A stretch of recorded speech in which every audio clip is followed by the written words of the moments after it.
Good morning, everybody. It is around 10 o'clock in the morning, and this is when we picked up the Tink 240 from Rossi's shop. We just finished the front tube the other day. It was like really late, so I actually stopped by at my girlfriend's old parents' house. And now we're gonna go back on the road. We're gonna put the Tink 240 away. We're actually gonna clean up my workplace a little bit because, as you can tell, it's like really messy last time. We're gonna do that, and then we're gonna obviously brush everything off. I felt bad I don't have a cover for it, but you know, it is what it is. As you can see, there's a lot of snow, but we did put WD-40 everywhere, so hopefully, you know, the WD-40 does the trick. But dude, how's the inside? Oh man, oh, there's snow everywhere. Yeah, I didn't have time to get a car tarp, so that really sucked, but you know, it is what it is. All right, let's head back. All right, so I'm gonna get some fuel because it's a little bit cheaper here. I just remembered that one tire that had that nail. Let's see how we're doing so far. We're not completely flat, but as you could tell that, you know, what you can hear it. Where is she?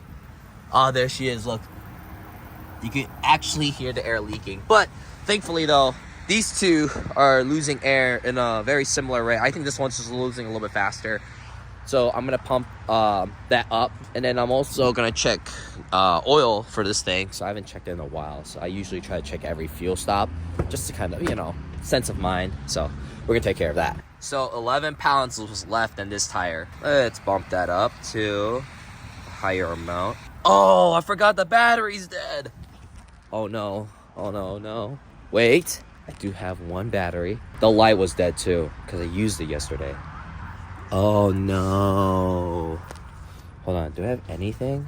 No. All my Milwaukees are all dead. Dang, that sucks, dude. That's crazy. I mean, oh, but look what we have here. How lucky was I? It says free air and vacuum. Oh, thank you. That is awesome. That actually really worked out, actually. Yeah, that was a giveaway. Before there. I know, she's, I just got back from getting stuff fabricated, so. Yeah, the front end and everything. Very cool. Yeah, I just stopped by, my girlfriend's place, because it was a long drive at night, so, you know, long work hours, right? Big project you got. Yeah, it's actually not too bad. Okay, we're just a little low, but don't worry. I got my big container of oil here. She really does need an oil change, though. All right, let's just hope this thing works. This should be for the air. Oh, it works. It works. We should be good. We should be good. Oh, we should be good. Oh, hold on. There you go. Oh, thank God that works. I knew I had one of these, so let's actually see how much air that these guys are at. Okay, just under 40. All right, back on the road. Time to go home. Oh, I was driving, and then I noticed that the Sprinter had an oil pressure flashing signal on, and I'm like, no. So I didn't blow the motor's fine, but I definitely topped off way more oil than I should have. So maybe the sensor was like giving me a warning. I looked it up and it's supposed to say low oil, but obviously I have no low oil. I mean, the car drove fine. The sensor, like the flashing light turned off before I pulled over. You gotta get on the side over there. All right.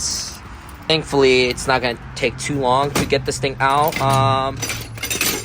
I believe this might be my socket here. I'm just eyeballing right now. And I'm on a little slant here, so all my tools are like slowly falling out. Yes. All right, cool. Ugh. Oh, I did pull a bit of oil out. This is what kind of the amount I put it in.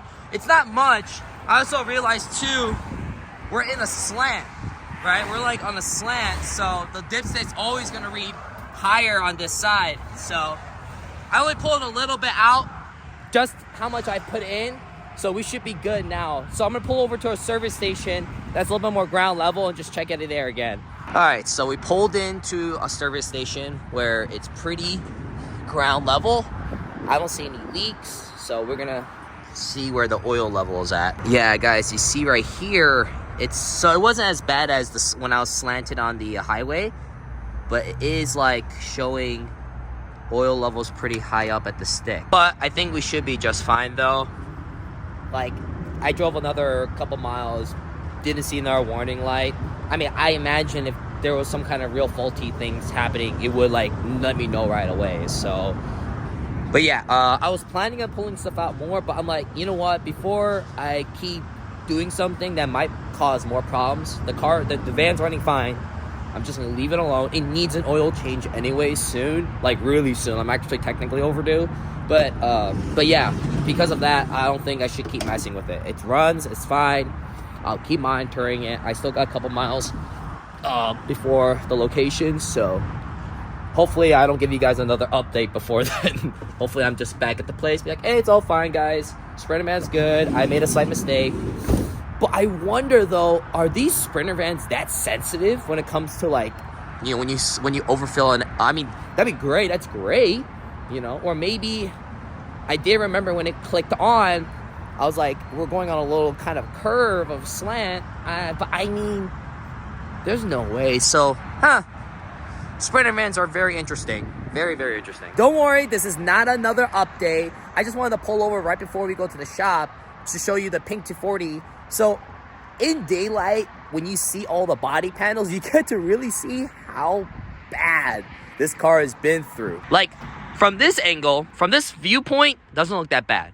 But when you look at, like all the gaps, obviously the door being bent in, like, this car has really been through a lot. Obviously, the rear is self-explanatory. But, like, here, the alignment is all off, right? Like, another hit here, popping all this stuff. The door doesn't even close properly, and that's how Ross had it. But, yeah, no, this car has really, really been through a lot. And I just noticed, too, when we're driving, all the snow melted away. So I didn't really have to brush everything off. I think there's still probably snow in here, right? Yeah, there's still a little bit of snow and water in here. But, yeah, no, this car... She looks great in video, though. Like, it actually looks great on video, other than, like, obviously, like, you know, if we really put this thing together, even with all the beat-up parts on it, I think she's still going to look fantastic. But this is the stuff I love. This is all character from the car, and I want to keep it like this, because, hey, everyone always told me, Cho, you should get like, cool graphics and make it look nice, put a body kit. Well, here it is. But this is my style. I just love it, dude. This is a raw perspective what drift cars go through, you know, and I'm not a big, like, you know, body kit guy or perfectionist when it comes to cosmetics. I just kind of like, you know, if I can throw it on, I can throw it on. But dude, I could look at this all day. She's just super beautiful. But yeah, the Sprinter did really well, no problems. So just kind of like keeping an eye on everything. No music, you know. You know when you go through an incident with your car and you just turn off the music and you're just like driving super seriously, looking at all the gauges, always checking on it like every 2 seconds. So yeah, no, but yeah, she did well. I messed up. So, but yeah, let's bring her inside. So after I cleaned up a little bit, as you guys could tell, the front tube is currently missing. That is actually getting out to get painted. But in the meantime, we're going to be putting in some stuff that our buddies from GOOOOO sent us. We got a steering rack with some solid bushings, and we got new hubs for all around. So we're going to be taking care of that. And actually, the reason why I want to do that now is because the next couple of days is supposed to get really cold. As you can tell, I'm not wearing my traditional uniform. It's because today is actually the warmest day in the next couple of days. So I couldn't even fit my overalls under all this because there's just so much clothes. So obviously, you know, being warm and safety is #1 priority. So, but yeah, like, I won't be able to come in here for the next couple of days because it's going to be like -degrees and I don't have a heat or anything in here. So, but yeah, we're going to take care of that. So in the last video, I mentioned I just threw on a rack. This is like my backup racks. Like, this thing's completely blown. It's practically junk. But I wanted to throw it on and put the rods together because, you know, anyone who moved the car without a steering attached, it's like your worst nightmare, especially when you're loading it by yourself. The new rack is going to obviously replace this, and instead of putting OEM bushings or polyurethane, we're putting these solid mounts like I mentioned, and these are really nice. This is actually the same product I've used on my current FDM, or, you know, ex-FDM now, and then I love them, and they were great. And plus, since this is a drift car, like, I'm not really worried about like vibration stuff. You know, everything in here is gonna shake anyway. So no, but these are really, really nice. Not that expensive at all. No, they're great. The only thing I was warned, some people they might tighten this too much, and you can crush like a rack. So just be careful. Take your time installing it. Don't try to go like, you know, they're not like the same as these bushings here. So, and I'll be honest, I'm very surprised about the W. This car was out for a while, you know, in the elements, and I sprayed WD-40, and I'm really impressed of like the WD-40. I mean, you gotta drench it though. But dude, it worked out great. All right. Let's start getting stuff going. Let's start rolling. So we got the old rack out, and I'm gonna be reusing these two inner tie rods and outer tie rods. And some of you guys can notice right away, these are not S14 inner outer tie rods. These are actually S13. And listen, and before as chassis owners go crazy on me, yes, I do understand that S13 inner tie rods are technically smaller. People go for the big boy beefy S14 ones. But the reason why I have these two is because originally, remember, I was supposed to use S13 subframe in the front, or the whole suspension until I found out the rears didn't work out. And ahead of time, I ordered these guys so I could just throw everything all together. But since now I changed suspension, I'm like, well, these are still compatible. If you guys, some people don't know out there, these are still compatible, like stuff. Everything's literally the same. The only difference is that, from my understanding, is just the diameter of these inner tie rods. And obviously the outer tie rods. You know, they're just a little more beefier, the S14. Are they going to break? Probably not. But obviously in the future, like, you know, I would change out to the S14s. But for now, I'm trying to be very resourceful for everything I have. We're going to be picking up a package later. And I can't tell you what the package is because it's not relevant right now. But soon it will be. And we're going to be coming to this specific time period again in the future. So dude, I want to tell you guys so bad what it is, right? Because I'm so excited. Like I want to throw it onto this car right now, but it just wouldn't make sense in the timeline. So, but yeah, now is to get the rack here. Okay, so usually this rack came with inner tie rod, same thing, S13, because this technically is meant for an S13. Like I said in the video, you guys could use this on S14s as well. These are both compatible. The only thing you have to change out is, I believe, is the bushing. And instead of using the stuff they gave you, you put the S14 ones on. So, or in my case, use the one they gave you. And they also come with boots. I swear most drift people don't like putting these on. I do. I even modified factory ones to compensate for the 1-inch adapter for the GK Tech angle kit I had prior with my old car. So, no, this I really like this. So this is just ready to go. It's not centered, obviously, but when you go to get your alignment done, like, they'll take care of that all for you. Oh, it's so cold, guys. It's so cold in here. Seriously. So as I'm trying to install this, I'm struggling with the passenger side. Like, I feel like I got like a wrong spacer or something. There's so much clearance. Like, there's no way I could physically clamp anything down. But then I remembered I had these two spacers. So I called my buddy Scott, and he told me, yeah, like the spacers, you need to put these little shimmies in there to kind of compensate for that. I'm like, oh. I was like, oh, I wonder what these were in the package. I was like, what is this? So guys, I completely messed up. After talking to some people on the phone and came to the realization that when you're using this rack from Injuku, there is a description where if you're putting this in an S14, to make this work, you need to get S13 bushing. Because if you don't, this is what happens. So on this side, not a big deal. Not a problem. Snug. Of course, I'm dropping stuff. Okay. But then, when I was putting this on here, and I was watching the videos, like, and everything, do you guys see that gap right there? It is not supposed to be like that. So, you can't even clamp down the rack because there's such a heavy clearance. After realizing that you need an S13 rack and bushing, I called every store and called friends, and nobody has like a bushing available. And if they did, I have to drive out at least an hour plus to waste time. But then I remember in the back of my memory, because I had an S13 years ago, I bought like a bajillion parts for stuff. And then I came to the realization, I know for a fact I bought polyurethane bushings for an S13 rack. So I went to my storage, and look at that. This is the bushing I had for like 7 years, right? And then when I got the box, I'm like, oh no, there's only one bushing in here. And I really hope it's the one I needed.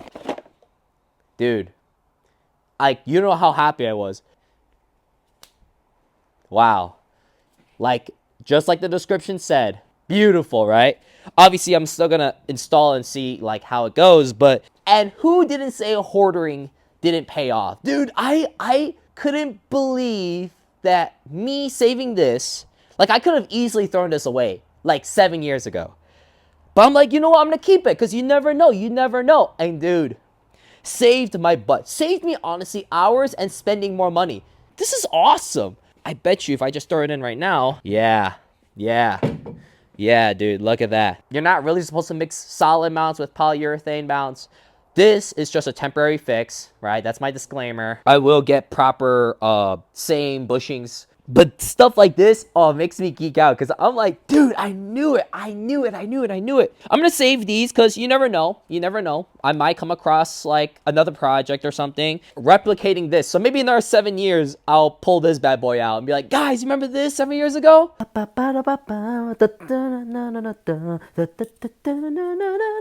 That honestly took way longer than it should. Dude, the biggest struggle was like the boot. I know most people don't like putting the boot on drift cars, but I'm trying to put it on, and because everything is like the same temperature, that boot is shrunk a little bit. So I actually have to pull out my torch and kind of heat up a little bit longer to kind of expand that rubber, put everything in, and then we're all good. So the next thing we're going to be doing is putting on the hubs. So hopefully that won't give us as much trouble as this whole situation was. Ooh, super shiny, dude. So if I'm honest, the front ones, I'm not worried about the most. It's the rear. The rear ones are really rusty. As I was putting the rear subframe on, in the back of my mind, I'm like, I should probably take these off because it'll just be better for install. And then I totally forgot about it and I just threw it all in there. So I was just like, oh, I really hope those bolts are not rusty. So thankfully though, there's no like differential or, you know, axles in the back. So this should be honestly pretty smooth. I will have the clearance to move the bolts. It's just, will the bolts even move? So, what? Oh.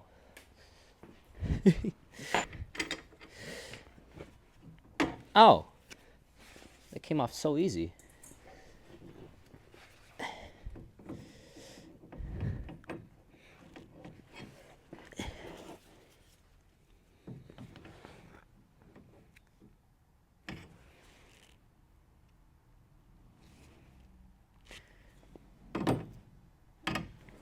Guys, I even have more bad news. I found out that the S13 hub and S14 hub are completely different. You know, next time when I build a car, I should really just stick with one chassis suspension instead of diverting two different types, because stuff like this is annoying, but I kind of came prepared. So, just like with the whole rack and pinion thing, I do have an idea. So here's my big brain idea. I have S13 suspension ready to go. I have knuckles here. Oh, but Joe, what about arms? Ready to go. When I originally was going to be doing S13 suspension, I ordered all this stuff and got these guys cleaned up. Well, cleaned up, but got them stripped down so I could just do an easy install. So, and this actually works out because those S13 arms, S14 arms, I'm sorry. I'm confusing myself. Those S14 arms on there, those ball joints are probably old, and these guys are brand new. My only issue is where the tension rod sits. I hope the brackets line up exactly where they need to be. That's the only thing I'm worried about. But other than that, dude, a little bit more labor work, but hey, we found a solution. My only thing now I'm worried is the rear. I really hope the rear bolts on exactly the same. They should. They really should. So an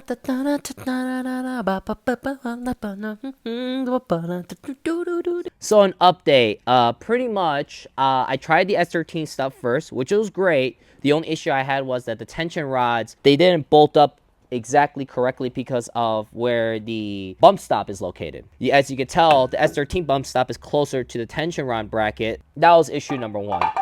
So I was thinking, okay, well, what if I just use S14 arm and just use an S13 knuckle? The other issue is where the ball joint hits right here. Even when you tighten the nut all the way down, you can't see it, but there's a lot of play. Like this, it's not gonna work. So I thought a lot of stuff are interchangeable. Not as, I've realized that a lot S14 parts are interchangeable to S13 chassis, but it's not the other way around. S13s are not as compatible to S14s as much as I thought. Yeah, so it looks like I actually have to get proper hubs for this thing. Never mind, guys. Forget everything I said. I actually made everything work. What I did was the S14 and S13 arms, I found out they're practically the same length. The only difference is that the S14 has like a bump stop way over here, while the S13 is like more closed in like this. So I went to the store, I got myself a new tool, I cut off whatever clearance I need to get the tension rod in, did that, and then I was able to put the knuckle on. So I'm using S13 arm, S13 knuckle, and everything bolted up, got the obviously the hub on there. The only issue I had was that the hardware I had before, it'll go through the strut hole, but it won't go through the knuckle because it's a small diameter. So I actually went to go grab another knuckle that had 2 bolts. I'm only putting 1 bolt on each side because that's all I have right now. I will get other bolts to put in there. But just for now, to get the hub in, look at that. Is it possible that I could just got 14, hubs and just call it a day? Yeah. This arm right here is brand new. This hub is brand new. And all I'm thinking about is, honestly, I have kind of all the necessary supplies here to kind of do, and this is not like heavy modifications, if I'm honest. These components are practically very similar to each other. So you just got to do some slight clearances. Other than that, like, we're all good to go. But another reason why I wanted to do this too is because this is what I would have done in the real world. Like, what if I purchased this and, I don't have the money to, get another set of hubs? Because, parts are expensive. They get added up really quickly. So I'm sitting here like, well, what can I do, to kind of like salvage this problem, So, and besides, I bought this arm. This arm is brand new. It's got a new ball joint in and everything. So, like, might as well use it. No need to, like, waste money. And besides, this is more S13 suspension now I think about it. It's like we got S13 inner tie rod, outer tie rod, knuckle, hub, arm. The only thing that's not S13 is the strut and the actual tension rod. So this is, I guess I am really using S13 suspension. So, it's kind of funny. But yeah, this is honestly like problem solved.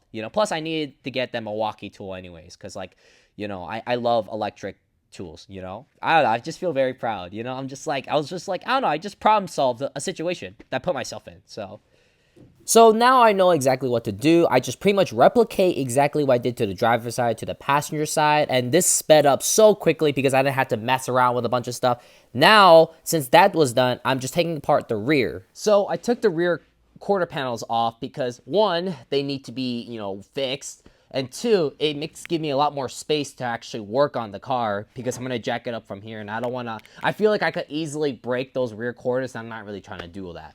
So better safe than sorry. So you guys can see right here, right away, there is a gap. And if you guys look down here, this one's all crushed up. So this should come off super. Oh, dude, this hub is blown. This is a blown hub.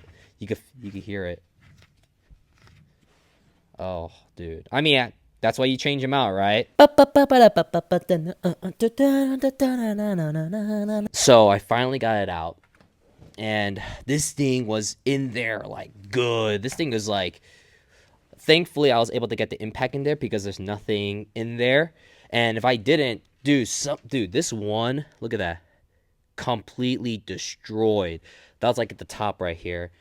The other ones don't look too bad. But if I'm honest, like, I want to put new hardware in here just because, like, they're all kind of messed up. Wow, that's crazy. Hopefully the other side is not. So a family member called me when I was working on the 240, and they're having their vehicle is doing some kind of weird thing, and I'm at the location now, and this is a Suburban, so it's got a check engine light on it, and then it's gonna tell me in a minute here, like, traction control or something is off. That's what they were saying. It should say something now. Oh, no. Okay, just check engine light. Let me see right here. They were like power being reduced. Seems like it's running fine. They were telling me like the whole engine was shaking, like it was misfiring or something. Like they just took it. Of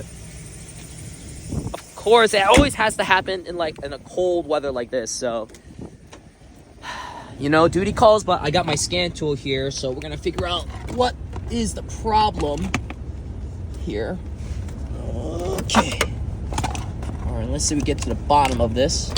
So I forgot my cheap scan tool. It doesn't read Chevys for some reason, but in this vehicle here, it actually has a cool feature. So they have an aftermarket, and this actually has a onboard vehicle information. Yeah, here we go. Check engine. All right, so P2135. So I just looked it up. Don't clear it just yet. So I just looked it up. It's throttle position sensor. This is the same thing that my Z did for some reason. Really interesting. Yeah, like I'll be driving and then out of nowhere, like the throttle body, like check engine light would turn on. The car's like reduced in power. It doesn't want to drive. So like traction control, everything on. So this does exactly the same thing.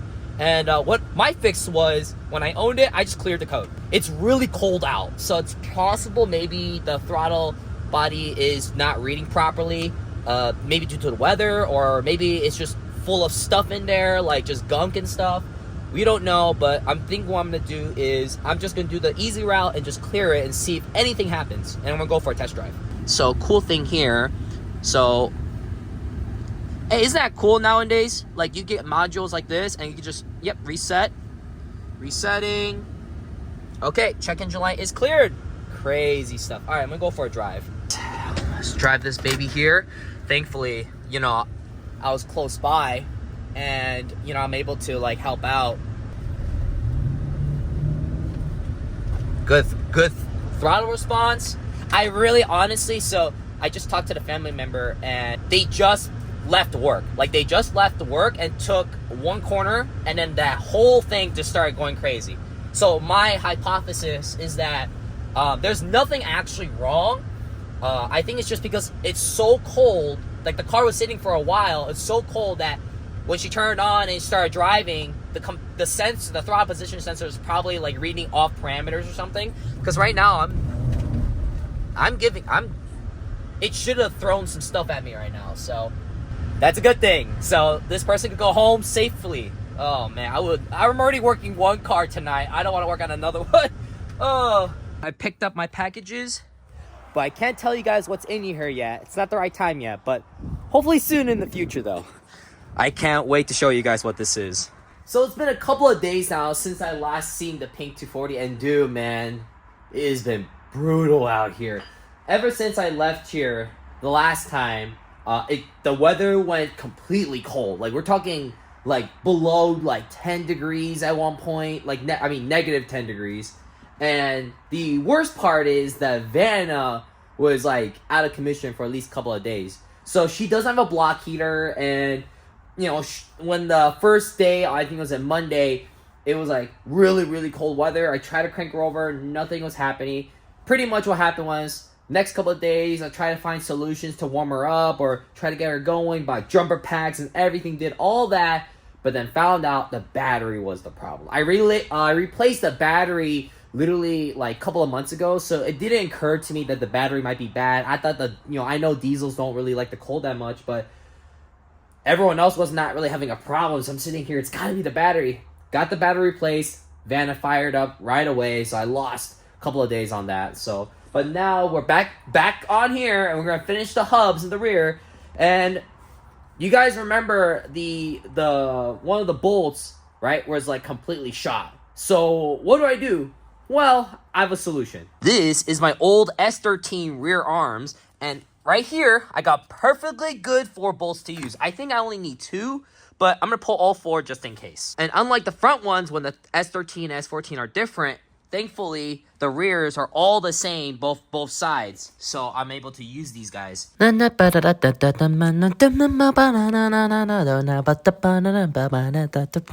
Okay, so I have 4 bolts on one side, 4 bolts on the other. These 2 are spare bolts, they're still good, but these 2 are the ones, and I believe, yes, this is the one that's like really screwed up, that kind of like halted the project last time.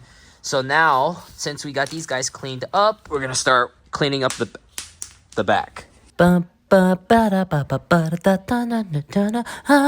Wow, look at that. The old and the new. Dude, look how nice and shiny that is. That is beautiful. This was super easy to install. I'm so glad I changed this thing out. This one, I don't think it was as bad. But when I was turning that one was really, really bad. Alright, and the last thing here is work everybody to death. Oh, do I have room? Come on.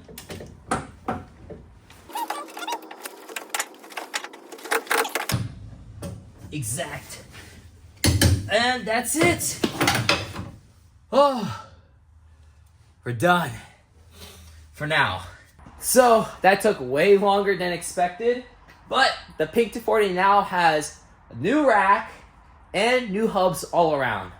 So I think the next thing we're gonna be doing is paint the front tube, put that back on here, and then we're gonna start working on this baby. Just kind of like, I got some goodies on the way for her. We're not gonna be doing anything too much. We're just gonna check the pan, probably put a new clutch, change this bad boy out. I got an adapter for that coming in.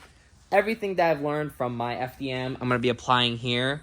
And normally people, when they have like an unknown engine, even if they got like the previous owner's word that the motor is just fine, most people want to tear it down completely, do everything, because they don't want to waste time putting a potential broken motor. But for me, you know what? I like the gamble. We're gonna take the gamble on this, and you know, who knows? If this thing does run right and it's good, hey, that saves us a lot of time and money. So, and then I'm not worried about like timing belt, and water pump or alternate, whatever. I'm not worried about anything until I know this thing can run. I do have a trans for this car that I got from Loglo.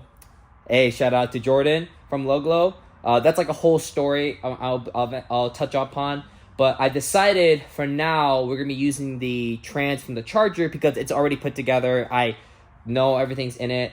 The trans I got from Jordan, it just needs a little bit of work. But I really just want to put everything together because this pink car we could really get this thing going either by the end of February or like mid-March, right? If we play our cards right. It all really depends if this thing is running properly and this thing is good. That's like literally the biggest factor here. But everyone, thank you guys for watching. Thank you guys for being super patient. I'll see you guys on the next video. And don't mind me, I am just now gonna clean my space a little bit.